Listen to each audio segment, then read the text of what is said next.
An angered god of war will face a serious legend here at LR Shion. Now, we will review the next chapter of Grappler Baki, the legendary swordsman arc. It's the chapter where Orochi Doppo challenged Miyamoto Musashi in a serious fight. Do you think the god hand of karate would regret his action?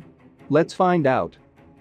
But first, please know that you can buy the new Grappler Baki volume collections, Baki the Grappler Season 1 and 2 DVDs, and Bandai's Grappler Baki figurine on the link on the description below. By buying, you can help the channel grow and release more Baki videos. Please subscribe and let's begin. The chapter starts inside Tokugawa's mansion. Musashi is saying, "Sorry for the wait, Orochi-san. Don't worry about it. If anyone had to apologize, it should be me. Doppo. Later on, I will give you a real detailed explanation. That man in front of you isn't a simple Miyamoto Musashi copy. That man in front of you is the real Miyamoto Musashi." What? I don't need a detailed explanation. I am fine with the way things are. And I don't need to know more. Let me decide if he is the real deal. Isn't that why he went and got himself a katana? I am sorry, Doppo. Be aware of the katana in his hands. He is Musashi with a real katana now. Just make sure that he isn't the first weapon user I have faced. Karate has its own weapons. A hand sword, a foot sword, the kick that takes them out. Even if it's a spear or a katana, I am not green enough to get shaken up by them. Oh. You just said something really funny. You guys are really funny. Huh? It just doesn't sound like something the god of fighting would say. It still sounds pretty darn human to me. The god of fighting can be cut down by a single cut. And he even faces a katana and a spear. Perhaps, it's better if you just start dancing out of nowhere. Because let's be honest here for a bit. Karate is mere child's play. Something you do while playing around. Right? All of a sudden, Orochi Doppo jumped high in the air, trying to kick the legendary swordsman. But in a blink of an eye, Musashi managed to draw his sword, cutting down the god of fighting in the face, then slamming him down the floor, instantly knocking out the great Orochi Doppo. Musashi then said, "I didn't cut him. I just pressed up against him. I only applied pressure. Like this. And because I only applied some pressure to it, you don't get cut or anything like that. But with this, if I apply a little pressure on this, it does get cut. The sword decides which is which. You can tell by the skin of what has been cut.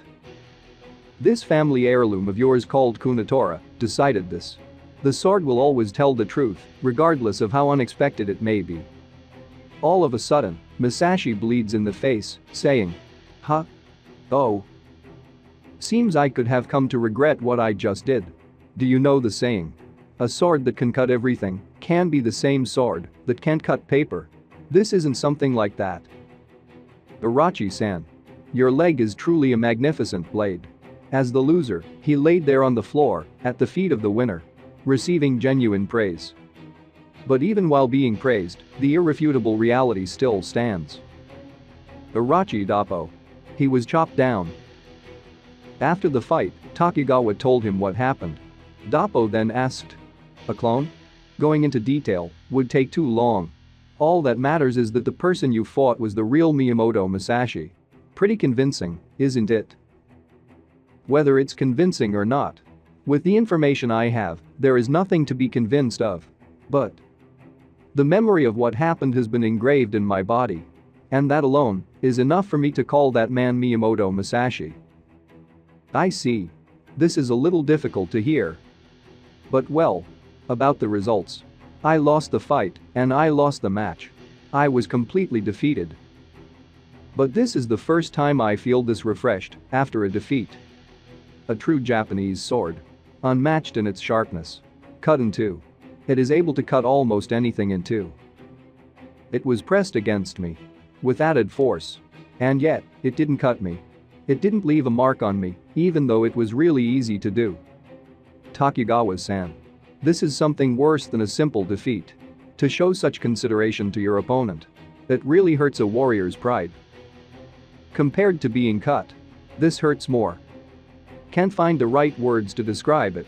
But I do have to thank you, old man. On your bookshelf right there is the Book of Five Rings. I have read that book time and time again. I have almost memorized it all.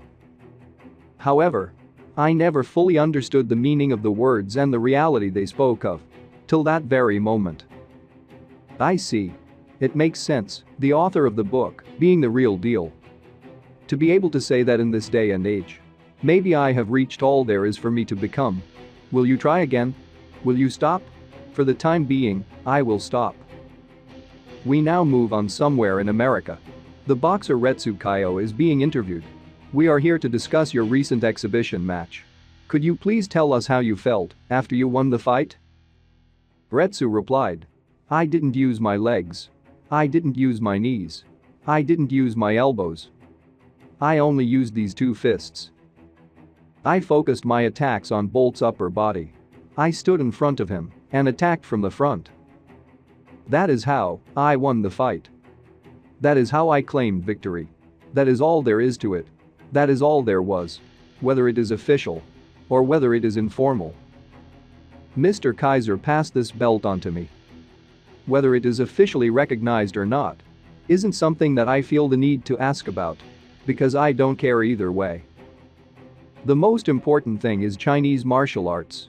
When compared to that, certain aspects are lost. And that is why Kung Fu beats boxing rules. That's all. The reporter then asked. Mr. Retsu. Will you go back to Japan? The boxer known as Retsu will not officially defend his title. My career as a boxer ends here. What will you do in Japan? So you won't fight anymore? That is correct. All of it. We now move on inside the Shinshinkai dojo. Retsu Kaioh is saying. Orochi lost? So he lost, huh? That's the gist of it. A complete defeat. Orochi Doppo. Such a strong man. As a martial artist and as a karate practitioner. He was without a doubt one of the strongest. He is strong. He is the world's strongest karate practitioner. But he still lost. And there are no excuses to be made. Is that really okay? Well, it's not just a simple loss. And to be honest, there are no need for excuses. Because even if I were to face this Musashi person, it wouldn't be for something as simple as revenge. It'd just be a fight between him and Orochi Katsumi alone. Weapons will be used. You're saying some weird stuff, Retsu Kaioh-san. From the very beginning, karate, as well as your kung fu, were meant for one thing. And that is to be a martial art that could be able to adapt to any situation. If it's against weapons, or if it's against a group of people, there are no excuses to be made, and there are no need for other words. That is the basis of any true fight. That is what we are. Your Chinese martial arts and my karate are based on the same principles. Right? What do you think of this chapter? Do you think Orochi Katsumi will want to challenge the legendary swordsman? Comment down your opinion below.